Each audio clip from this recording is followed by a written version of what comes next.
Welcome to Fika's Focus. Voices leading change. Kia ora, Aman. Kia ora. How are you? I'm good, thank you. It's very cool to have you as part of our Get to Know. I personally love working alongside you, and I think I want to bring it up. The visit to the temple was hands down the best excursion I've been on. I think culturally I learnt so much, but I also felt so much in the temple. It was quite, yes, it was beautiful, but it was really quite harrowing in terms of just being in a space that is so old, for a starter, but also there was just this feeling in there, and watching the children. How many 20 odd children, I think. Yes, yeah. And, it was just such a beautiful experience, and I want to thank you for that, because I know that was so important for you, but it was just such a beautiful experience. No, thank you. I really enjoyed it too, because for me it was really important as the teachers, my team, and for the kids as well.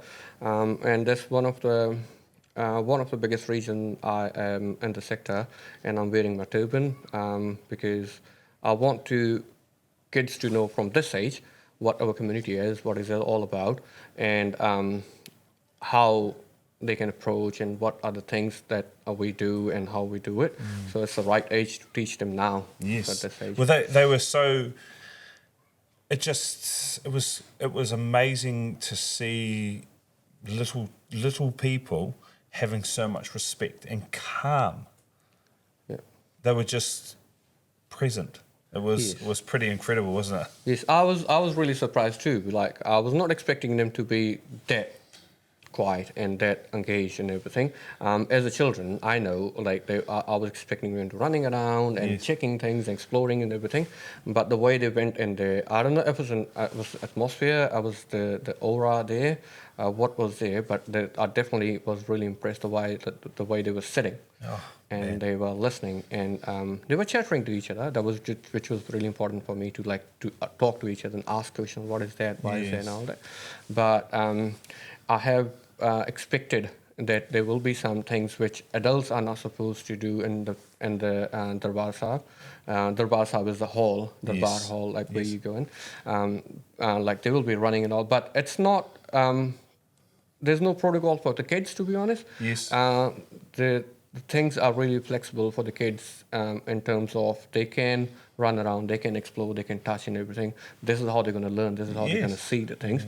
But they were amazing. They were man. I don't have to say. It was just, in the hospitality, the Kai provided, and we sat and we laughed, and it was just, that was certainly hands down one of the greatest trips I've been on. So no, we really appreciate that. So, why don't you tell us about you and your family and your immediate family? Who's in that space? So first of all, I would like to start, like, in my community, on my religion, on my culture. When we talk about the family, I could be, it's just me. Like, that's how I feel. Like, I find it really different in New Zealand when the immediate family. Like, when somebody say family to us or me, I go all the way back to my great granddad. Yep. And there's no such thing. This is my family. If somebody asks me my family, I will talk about my granddad from my mom's side and dad's side, and their brothers, sisters, and everything.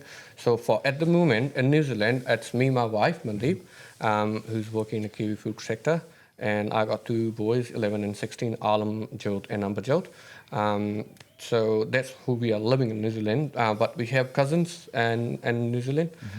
Most of them are from my wife's side. Their family too. We are quite close. So this is who we are in New Zealand. And I have more cousins in Australia, and my younger brother in Canada, mom and dad in India. Yeah. So. So you're talking about, it's similar to the Māoridom in terms of the whakapapa, where we all come from. So who is your granddad and your great granddad? My great granddad was.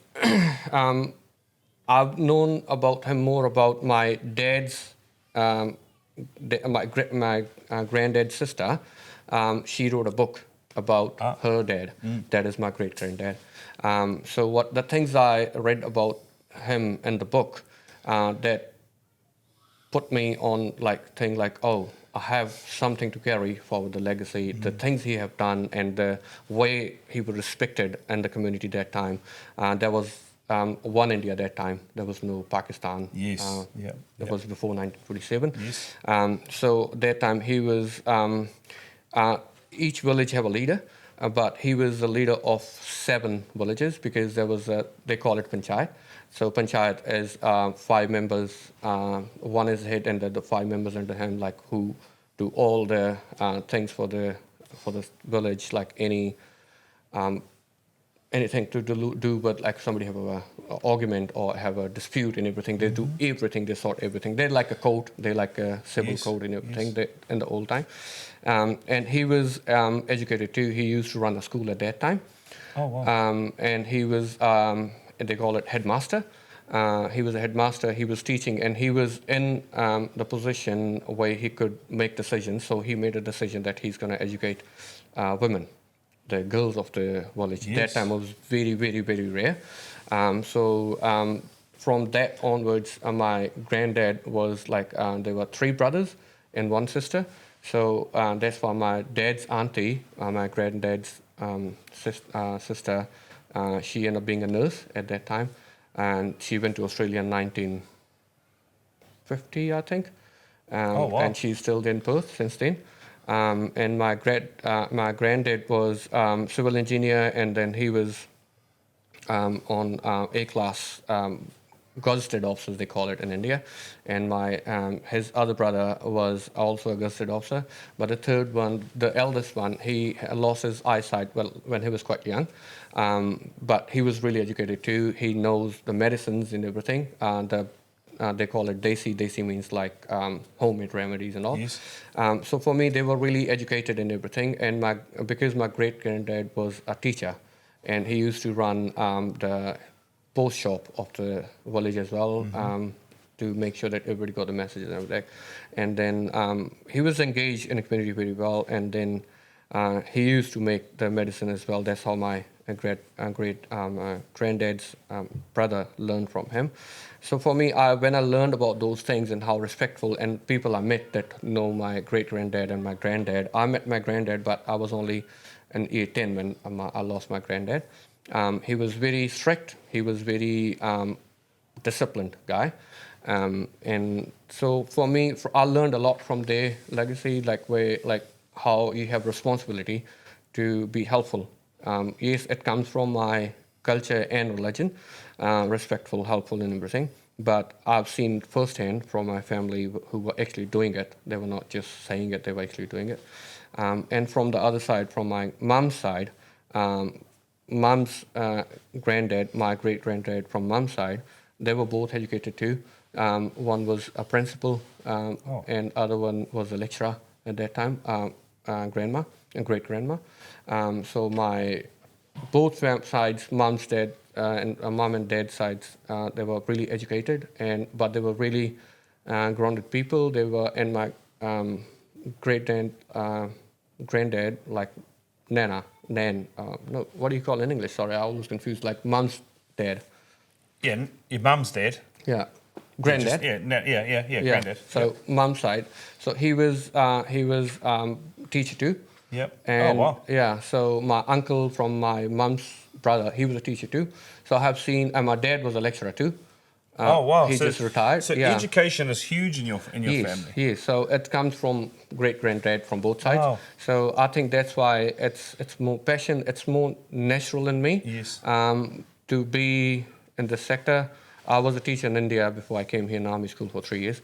I did my master's in physical education in 2003. So from then I took a job as a teacher.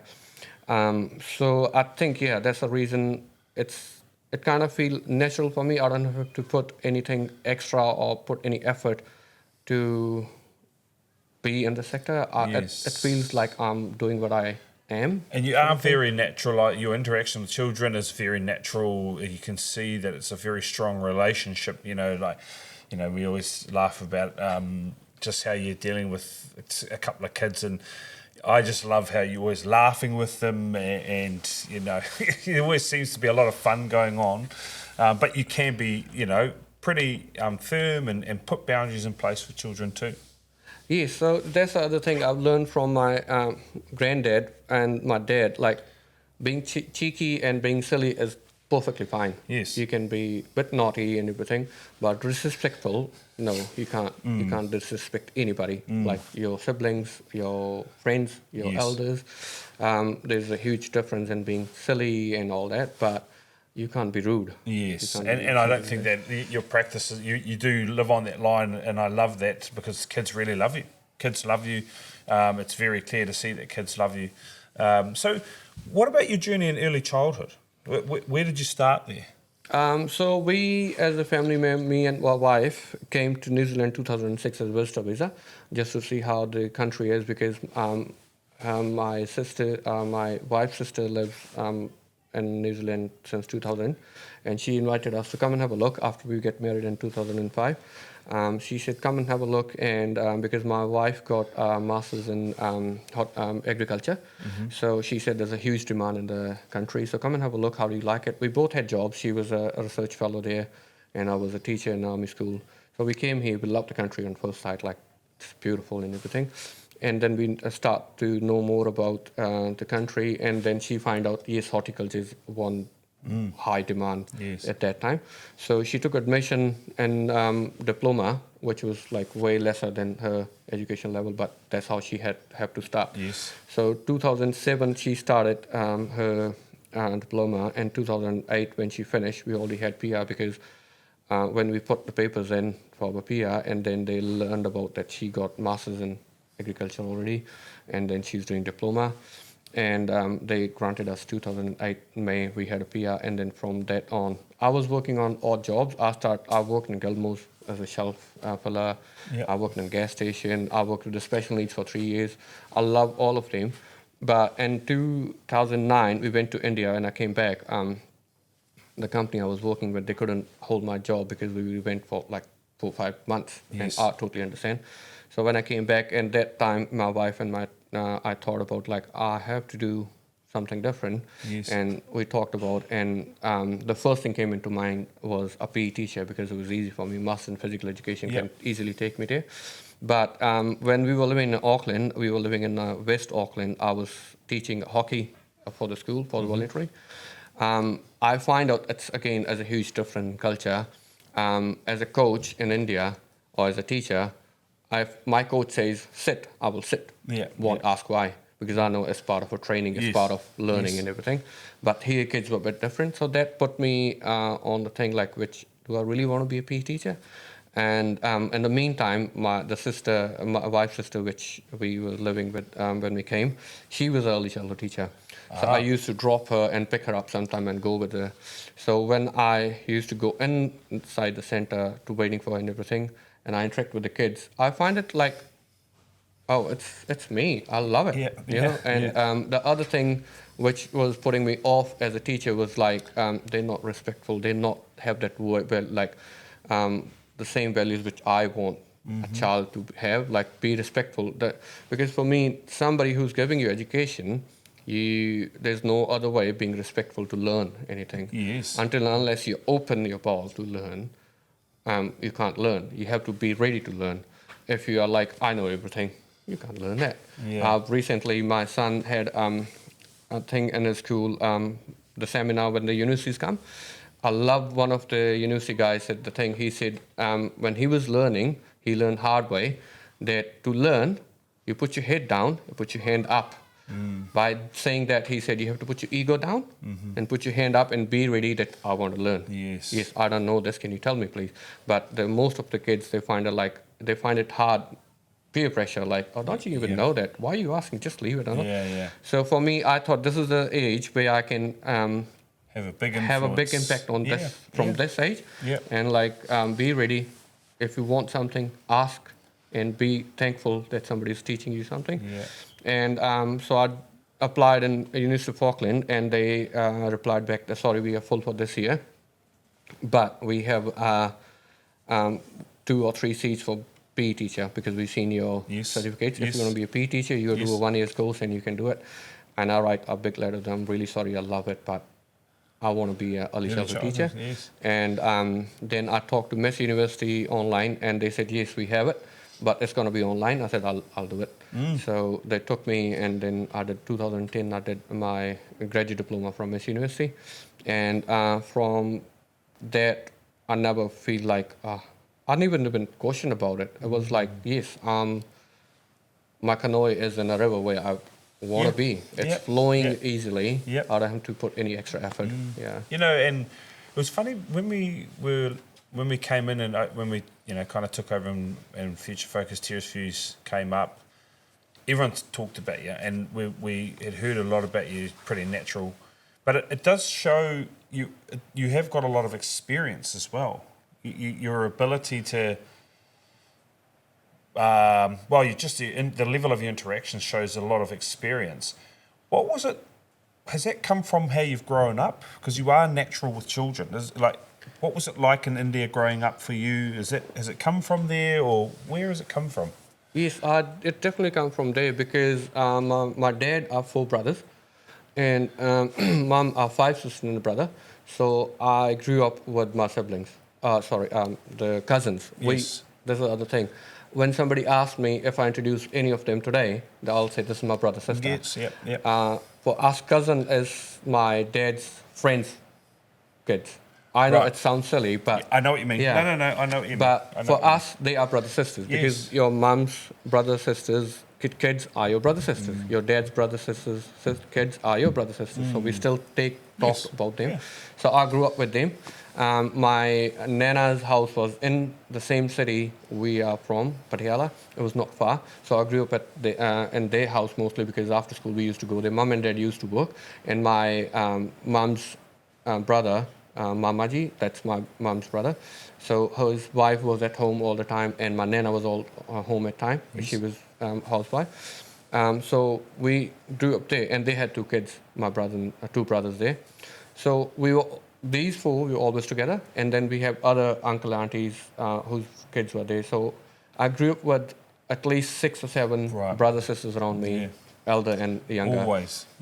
And then in the school, because I used to do the sports, so I had a huge group of friends, all sort of friends, like being really cool, like who were really cool in school, but they were good with me because we were playing together. Yes. And there's some who are underdogs sort of thing, but they were good with me because we were playing together. Yep. So for me, that gives me a mixture of emotions and experience with different kids. Yeah. And then other thing is, like, as a child, I was very naughty. I was very naughty, to be honest. I still say to my boys, I said, what me and my brother used to do, if you do half of it, I will kick you out of the house. Day one. Honestly, like, I'm so thankful to my mom and dad and uncle, aunties and everything who didn't kick me out. We weren't easy to raise, man. Like, we was something. I think that's the reason I can relate very easy. The kids, people, when they say this is a challenging child, I find it easy. I can relate. You know, I can feel like, oh, nah, it's easy. Yeah, I always got given the challenging children too. I think it's partly who I was. They're easy to deal with. They're easy to deal with. They just need us, like, boundaries. Mike, this is what I'm going to go up to here, and then from here, either it's not safe for you and others, or it is disrespectful. We're not going to go from there. And then, they're really smart. To being naughty, you have to be smart. If you're dumb, you can't be. Like, the things we used to do, when I think about that, when I tell my boys, they said, like, how do you even think about these things? I said, no, I don't know, man. Like, we're just sitting, when my brothers and sisters sitting. Even my sisters used to join us. I have a younger sister who's 1 or 2 years younger. So for elder sister, you have to call Didi as like an elder sister. For younger sister, you call them name and everything. She used to beat us up to call her Didi. She was that strong. She used to do judo. She would call us still now. I call her Didi. Like, she's younger than me. but I acknowledge her as the older. Yeah. She want me to treat him like, so I grew up with the thing, like, the kids, the brothers, sisters, and other kids around me. So for me, it's easy for me. I don't know. And other thing, I feel like somehow I remember all the things I was doing as a child. I don't know why, but they are very fresh in my mind. So when I see a child doing something, it's easy for me to just go that level. Yes. And I feel it. Like, I watch cartoons. Yeah. People, like my wife hates it. People still ask me, why do you watch cartoons? You adults. So what? Why does it say you can't see? Yeah, exactly. It says you have to be like 16 and over, but never say you can't be 16 over, you can't watch this. It's other way around. So, and I enjoy it. Like, my boys love it, and that's the other reason I meet like my boys, and I have like really cool relationship where they tell me, "Hi, Dad, this is coming today, like this cartoon series or this movie and all that," and we sit and to watch together and all that. For me, it's so, and at this, like I started the sector in sector 2010. Never a day I felt like, oh, I'm gonna have to go into job now. Yeah. Yes, I felt a few times, but it was not about the kids, about the staff, Yes. which I find Yes. hard in terms of to explain them. Just take it easy. It's just the work you're doing here. It's not your personal life. Don't bring it here and all those things. So that was a few times. Then I had to talk to them. But I would never felt like, oh, I don't want to go and wash somebody's face. It was never up to that. I was lucky enough to talk to them in terms of like, what is not working? Yes. Am I doing something wrong or different? What Yes. you want me to change and all those things? But with the kids, it was always amazing. Thinking about them on Sunday evening, like, oh, that's gonna be there tomorrow, Yes. and that child would be a bit on the edge because it's Monday morning. At that person, like all those things. So Yeah, because you have you're a strong personality for sure, but you're also, well, in my interactions and with a lot of, I'm talking about with Shane, and I know you are very open as well to learning, growth, but now that I've heard the stories of your family, now it makes sense. It makes a lot of sense. That's what you've been brought up in, right? yes, yeah. I mean, They're all learners. yes. Yeah, and the thing is, I don't know, not many people know in New Zealand, the Sikh community. Sikh means learner. Oh, Yeah, Sikh is you are learning. Like Sikhna, that if I say I'm learning, main sikh raha haan. So the whole concept of the religion from Guru Nanak Dev Ji in 1600th century, he chose this word, saying, calling the community Sikh, is that you're always going to learn. Sikh, the one who is learning. So you can't say that you are a Sikh and you are shut down, that I've learned everything, that you're not Sikh. The whole concept is about, and that's how you learn about the world. He walked around the world just to learn and to tell what he knows to others. So learning is not only like getting. Learning is yes. also telling what you Yes, know, giving. sharing your Okay, knowledge, yes. and sharing your point of view, and being open-minded. That just because I'm saying it is not going to be a right thing, maybe it is right for me, but it's not that right for the other person, and they can tell you their opinion. Then you can say, sweet, yes, what you're saying is right, but according to me, this is right. Then you talk about those things. So this is how you learn. This is how you grow. But people, most of the people, forget about the thing. Like, if you're from this community, Sikh community, and you're saying that you know everything, you lost the whole concept. Wow. So And I've known, so it's pronounced Sikh, S-I-K-H, Yeah. Sikh. sick, Yeah.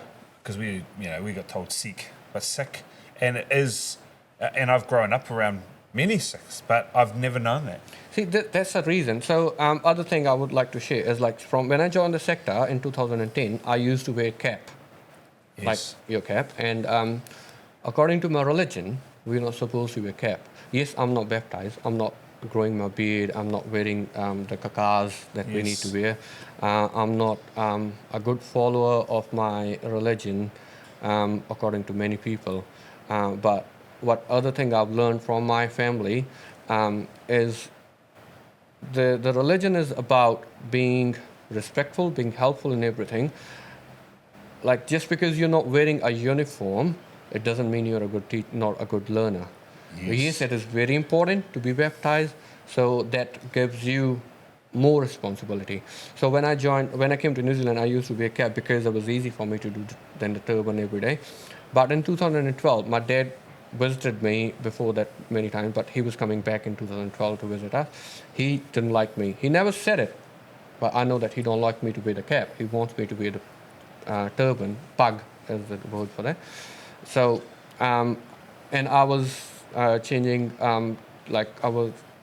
Centre was changing a building. Yes. And that time had some day off, and then I felt like this is the time I have to make a decision. The one, my dad don't like it. My uncle, my mom's brother, he hates it. He never said it, but I know that he don't like it. So I decided to wear the turban to show them that I do care what you're saying, what you're thinking. And the other biggest thing was, if I wear a turban when I'm going to the daycare or the sector under early childhood, this is the time where children will see me. They will be seeing the people around in the community with the turbans, but they wouldn't know like why that a piece of cloth on their head. Now they will have. I can give them opportunity to come and touch, come and feel, ask questions. Why do you have it? Do you take it off? What's the color about? And all those things. And I'm glad I did it because I have. And the only concern I had before that was somebody or like a children will come and pull it. Yes. Since 2012 till now, never a single time. No. Nobody. None of the children did it. Yes, they come and I will sit down. I will let them feel it and touch and everything and put their hands around everything you want to do because that's how they're going to learn. That's how they're going to be comfortable about it. Then I'm not going to be, this turban is not going to be something alien for them. Yes. Like very different thing from them. And and I've heard it so many times. Every time they see a person walking with a turban, they think it's Aman. Yeah. Because he's going, like, they think it's Aman. Yeah. And those are the things. So for me, it was important to wear the turban, and I'm really happy that I did it. And my colleagues are same. They can ask questions and they can. And it's just important. I think we have to allow for, and again, I'm very lucky. I lived in other countries, and living in the Middle East and getting to understand their culture, their religion, how strong it is, how much it means to them, how it drives their everyday life. I don't think we should expect to stop that when we come here. More so, we should have higher expectation of us understanding different religion and culture. And what I learned about New Zealand in first year, I would say that the New Zealand community is very open. It is very open in terms of welcoming everybody, and especially if you have good values which can help community, they'll be all there. Yes. They want you to be there. Yes. We all have bad people in the community. Everybody have, but like if you're carrying your all the good things from your religion and culture and bring it to New Zealand, you'll be welcome. You'll be accepted very easily. Yes. The people who are not accepted in their own country, they will not be accepted here because that's simple as. Like, if you are not a good person, you're not a good person anywhere. Like either you're at home or you're anywhere else. So for me, if you're bringing, which is beneficial for everybody, simple as that. Yeah. And so, what about your sons? Talk to us, because I don't know a lot about your sons, but you've said you've already got two sons. Yes, so they're both born in New Zealand. So the first one born in 2007 when we came to New Zealand. So he's 16 now. He is in ACG Taranga year 12. So this is a huge thing for him. Like my wife is, I don't know if it's the right word, a nerd. She's a nerd. She is like who love to study, who love to read and everything. She have done all that study always on the topper and she was very academic. And where I was all about sports, I'm the person who will be like at 5:30 in the morning in the ground till 8:30, and then get fresh and go to college and have like a school. And then come back evening again 4:30 and back to field. But she was the one who's always studying. She loved books. She loved reading. She have really good understanding of academic part and attention to details, those things. So I find it very lucky for my boys. They are going to have both. So she is the one who is helping him in studies, but I have put him in the sports when he was 6 years, the soccer he's been playing. I never wanted him to be great player. I want him to be a great team player. Like all I said to him, your team should feel like if you're present, your team should feel like if you're playing, for example, a right wing, they shouldn't be worried about the right wing now. Alam Yeah. is there. His name is Alam, sorry. Yes. So elder's name is Alam Joe. So Alam, I said, like, if you're playing right wing, your team should be fully confident. Or Alam is on right wing, we don't need to worry about that. Yes. I don't want you to be like superstar of the team. I want you to be a reliable person Yes. on the side where you're playing. That you don't have to worry about this part now. This is how the team gonna work. So he is doing good. He is because he just joined ACG last year in year 11. Before that, he was in other school like normal school where didn't have a much pressure of the studies. But ACG they have the England, the Cambridge Yes, thing. yes, yeah. So they yeah. are more structured. Yes, they it more is. take tests and everything. Yes, So yes, it is. he is learning very hardly. He's putting his efforts. Yeah. I'm happy with that. My wife, because her standards are real high in terms of academic. My one are just Yeah. trying Yep. is enough. Yes, Yes. yes. If you're trying, Doing and your if best. you're willing to learn and all that. Yes. And he's just waiting for his exams next month, so he's getting ready for that. And my younger one, Amberjot, he is 11 and he's a Deepak intermediate. He's mixture of me and my wife again. Like he is loves studies and what he likes, and with the sports he's not really keen.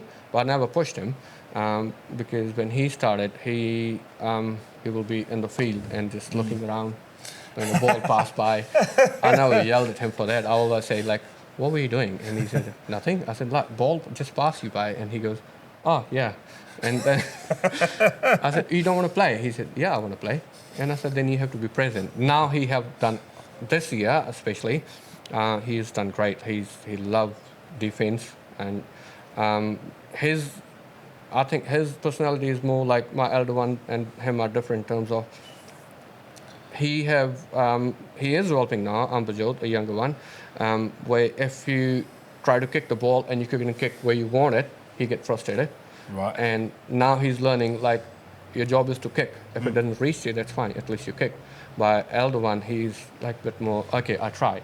He learned Yes, that, but right. the younger one is still learning. The main thing is to try. Yes. The main thing to put the effort in. But I'm happy they're doing both sports because for me, sports is something which tells you all about life. Yes. It tells you the discipline. It tells you that whether you like it or not, it's going to be like that. Yes. Yeah, the referee gives you a decision. You Yep. have to. That Yep. tells you how to 100%. obey the laws of the society. So I'm happy with both of them. Yeah, sports are good. It is a good teacher of what you've got to contribute. You've got to be part of it. You got to, your outcome generally depends on your efforts. Yes. To the most part, but also sometimes the result just doesn't go your way, and you got to, Oh, yes. you just got to, Yes. you got to Face actually it. learn and Yeah. and you just got to get back up and go again, don't you? Yeah. That's the real key. And what about in terms of your current role? There's such a good team, that Terrace Views team. What is it that you feel like you bring to that space? Because you've got quite a dynamic team. You, Terry, there's Yes. two males for a starter, Yes, yeah. but you guys are both very different.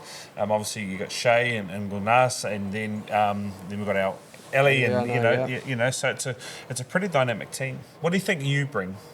The first thing again, like I think it's the main thing I bring in the team as being a male as a different perspective, because I remember I was my third practicum, and I was on a practicum and a child came to me. They had a huge fire station, Yes. and the door came off, Yes. and he came to me because I was there for like 4 weeks practicum. It was my second week, and then he came to me. He said, "Aman, the door's broken," and I was talking to my 80 that time, and I said, "Oh, it's all right, mate. We can try to fix it. You just go sit there. I'll come and I will try to fix it." And my 80 said, "See, this is the difference." She said, "If he would have come to me, I would have said, 'Oh, it's really sorry. It's okay. Oh, I can't do anything about it. We might buy a new one.'" But you straight away said, "Let's fix it." This is the male perspective. She said, "I'm not saying that female don't do it, but Yes. it's just the way you look at the things, the way you deal with the things as a male and a female are different. Yes, There's nothing yes. right and wrong." But that assured me that, oh yes, I, as a teacher, as a male teacher, I'm bringing something different, which is important for the kids. One thing is like where different perspective is very important in this sector, as a male perspective, to looking at the things and deal with the things and all that. So that was the main thing, I think. And what about working with another male? Have you had that before? At Oh, SE? yes. Oh, Yes, okay. I was quite lucky. At Best Start, our manager was male. Oh, yes, yes. And then I was working with, before that was a Garrett. Mm-hmm. I don't know if you know about him. He's quite active on in the sector as well. He moved to Australia, then came back. Garrett Bett, I think his last name is Bett. Anyway, so Garrett was the one, me and Garrett was working together. Then Garrett moved to other centre, and then came Ricky. He was very younger than me. He was like 10 years younger than me. Very energetic and everything. But we get along really well. And that I took him as like a younger brother, and he always had chat and all. We used to do all the things which, as a friends, you will do in the fields. Like we teach our kids to play rep rugby and then kick the ball with them and all those tag and all those things, the male active things. And again, I'm not saying females are not doing that, but it's just they would do things differently, which are more beneficial in different way, and males do the different things and for the kids, which are beneficial in a different way. Yes. And we often see them try to cross over, but it is a little bit majority of the time. And like you said, nothing's right nor wrong. No, it's just what it is. And the both are important. They are very important for me. So from there, I learned. But what about though males being caring and loving? Oh, that's another taboo. I will say that people think if you as a man you are being very caring, you're soft. There's a difference. There's a difference being. I've seen you give, like me, I've seen you give plenty of hugs and plenty of love. I think you're very good at it. I for me, this is the thing. Like, hug is something which is the only way to assure a child that yes, I will be firm with you. I will tell you boundaries off as well. Like, don't do that, can't do that, or something like that. But if you're hurt or if physically, emotionally, anything, you can come to me, you can give me a cuddle. I would love to give you a cuddle. I will sit as long you want me to sit with you. I will talk to you. And that's the only way you can connect with the child, hug. And for me, there's another big indication from a child to you, if that they're giving you a cuddle, that they feel safe and comfortable with you. If the child is not feeling comfortable and safe around you, they will never give you a high five. Forget about the hug. They will never come and give you a hug. The hug is they telling you that I know you care about me. I feel safe with you. So I have worked with so many kids, which will, if I say, even now, if I say to tell them if they're doing something, or sometimes I don't have to talk to them, I just look at them and they will stop doing what they're doing because they know they're doing wrong. But if they get hurt or if they need anything, they will come to me, which tells me I'm balancing well, I'm doing both well. Which again, I never make a strategy how I'm going to do it. It just comes, and it comes with every children. It is different. Like I can't use a same strategy, so same approach to each child. In the past, I had a bad experience where the school called us and asking about the child. How do you deal with this child? I said, what do you mean? And I told them, I said, this child, like some children, you have to be very careful when you're talking to them very softly, and they can't handle the firm voice. And other one are like, you have to be quite firm with them and keep reminding them of the boundaries and everything. And they're quite strong in terms of their personalities and everything. But this child is mixture. You have to be firm, but when he needs cuddle, he needs a cuddle. And then they said, but we don't give cuddles. I said, well, you're not doing right. You're not doing something right. Why not a cuddle? And they said that's a school policy. I said, it's up to you. I'm not going to challenge that. But what I'm telling you, this I find with this child and so many other children, you can't just be one. Being very loving. They will work. It's gonna. As a good example for that, in India, I've learned about the potter when he's giving you a shape to a pot. Yep. So inside you have to be firm, and outside you have to be soft. Yeah. Inside you have to be soft, pudding, and but outside you're tapping firmly. Yeah. That's the only way to. If you're soft both sides, you're gonna dish shape it. Yes. If you're firm both sides, you're going to this shape it. Yes. So you have to It's a firm balance. and soft. Yes. You have to see, okay, you have to give a shape. You have to be soft from inside now and tap from outside, being firm from outside. So this is how you shape a child. Like, this is what they need. Like, if they need a cuddle, if they need a love, you give them a love.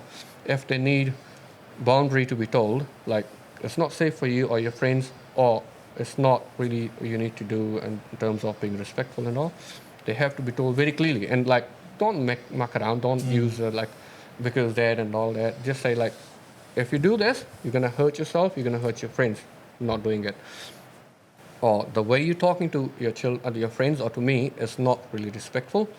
You have to use your manners. So it's actually a beautiful analogy, the pottery one. I really, you're right. It shows a balance of approach, of equal balance, and patience is a critical part to that. Oh, yeah. You got to know at some points you got to be a bit firmer and a bit softer and try. And you also, probably one thing is you're going to make some mistakes. Oh, yes. You got to, but it comes back around and you can reshape the pot. I have learned it too about some kids, like where I was bit, because what happened was, like, when I been handed over the information, I was like, oh, this child is like, oh, can't deal with it and all that, never listen, all that. So in the past, I was making my perception on that information, and I start dealing with the child with that approach. But then I feel like, well, it is not working. So I had to step back, that I've accepted myself, I made a mistake, and then start my relationship from the scratch in terms of give the child a time and see what's happening. And then I realized, actually, no, it's not the issue. The issue is that child never been explained the consequences or never been loved when needed. Yeah. So I have so many examples which I felt like, oh, that was easy. Like, why were they finding it too hard? And some kids, I find out, one of the child in Pokeno, I remember when that child was like... It's a good lead-in. Yeah, you pick it up. You're going to talk to this because there's a child... Talk about a child or someone that has taught you some real big lessons. It's a good lead-in. So you might as well just carry on. The first one, like when you are going somewhere, the milestones tell you you're going in the right direction. Yep. What you're doing is right, and you're following the same the right path. So the first one was first practicum, Papagura kindergarten, second or third day. I noticed a child, Ethan, walking around, like, not coming to me, and next day he came to me and he goes to me, "Are you a teacher?" I said, "Yes." "Are you a man teacher?" I said, "Yes." I said, he goes, "Why are you a man teacher?" And I was thinking about and telling him, I love kids, I love studies, and I love to be with the kids and play with them. And he just keep looking at me and he said, "No." I said, "No, what?" He said, "That's not you, man teacher." I said, "Then why?" He said, "You're a man, so you're a man teacher." So for me, that told me, on my first practicum, you don't have to be critical when you're talking to the kids. You have to go that level. Don't have to think about the higher up. the plots and those things why doing it. Just basic thing. I'm a man, so I'm a man teacher. So that was one thing, the first interaction that told me, like, sweet, just be basic. Yeah. Just be easy. Don't push yourself or don't beat yourself finding out the answers for them.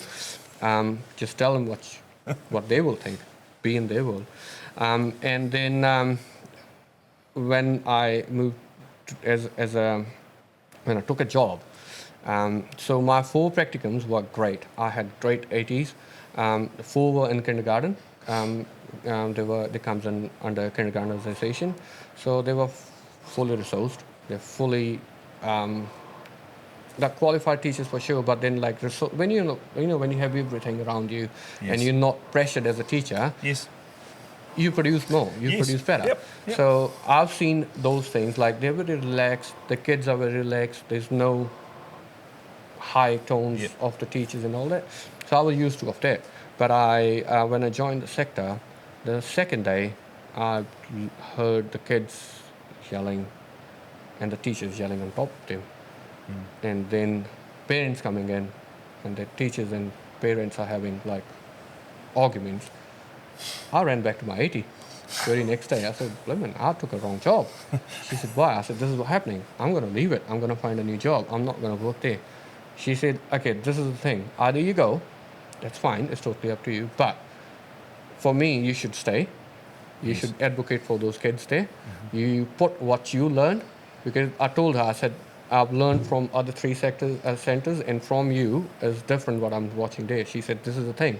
Maybe those teachers never seen what you have seen. You've seen the good things of the sector. You learned good things. So go tell them and be there for the kids and tell them how it can be done. And I'm not saying that I did it, but she made me do it. And when I went there, because I was reading mentally that I'm going to do it, I did it. Like I'm in terms of when I didn't change anything what they're doing, because I'm not there to change them. I was there to see and show them like how I'm going to do it, which have two teachers have approached me where they said like, oh, like how do you talk to them like quietly? I said, well, if somebody's yelling at you, yelling more, they're gonna go upper. Yeah. They're gonna upper. It's gonna there's no end. And I said, they are kids. They don't know what to say and how to say. Just follow, yeah. We have to show. And then she said, no, but it's really hard. It was definitely a hard area where I was working. I was single moms and like struggling families. It was really hard, but there was nothing to do with the kids. They are the one who facing those issues. Yeah. They are under. So there were some kids who I worked with, and they were labeled as never listen, hit, and everything. But with me, they were like always busy playing, like, and being listening and everything. And that was another stepping the milestone which told me, okay, sweet, you're in the right way, you're doing fine. Oh, that's awesome. Yeah. I think I really admire your practice. I really admire what you bring. I love how easy you are, and even that story there, the being basic. It's such a great story. That the lessons of children. But Aman, thank you very much. I really have enjoyed. I've learnt a lot actually. I've learnt a lot, and I love talking to you and having a good old yarn with you. But it's really cool to have you on the Get to Know podcast. So thank you very much. Thank you very much. And I would like to say that I worked in different centers. And again, I think I told you before, not because I'm working with you guys, but I'm very happy that on this organization, Future Focus, and you and Courtney and all the leaders you have are very passionate and genuinely passionate. They not here. Yes, every business have to make money, Yes. but you guys are not here just for money. You are caring for the kids, and I was, as I mentioned about Ricky before, he runs a centre in Patarudu. Oh yeah. So when I talked to him ages ago about, like, I was thinking of opening a centre, and I asked him, like, Ricky, but like, he knows my dream centre, what it would look like. And I asked him, I said, Ricky, is it really possible, and like using all the subsidies and everything and giving everything to kids and resource in terms of resource and everything, but still make money? He said, oh yes, you can do that. Yes, you will not make, for example, if a business who's not doing it making $50 a week, so just an example, you will make 25, but you will still make 25, and you're still giving everything, and in your heart you will be happy Content. that you're doing. And I saw, so it is achievable. He said yes. So when I came to Future Focus, I can see the genuine approach to be there for the kids and whānau and the teachers as well, because sometimes organizations forget about, they're so focused on bringing the kids in, and they forget about how much pressure they're putting on the teachers. Yeah. So yeah, and I'm really And glad. I hope we keep. That's the key, is to have people like you continue to tell us that we are doing it because we are for the teachers. I think that's been the real piece for us at the start, was like, let's look after teachers. And it's not a hard thing. We sometimes get things wrong, but like the pottery example, like you said, which I think is the same with teachers. I hope we continue to be in that space, but it's voices like yours which will really, really matter in that space. So we really appreciate it. I'm happy to be here. Yeah. To be honest. Yeah. Thank you. Thanks, Aman. Yes, no, thank you. Awesome. Yes.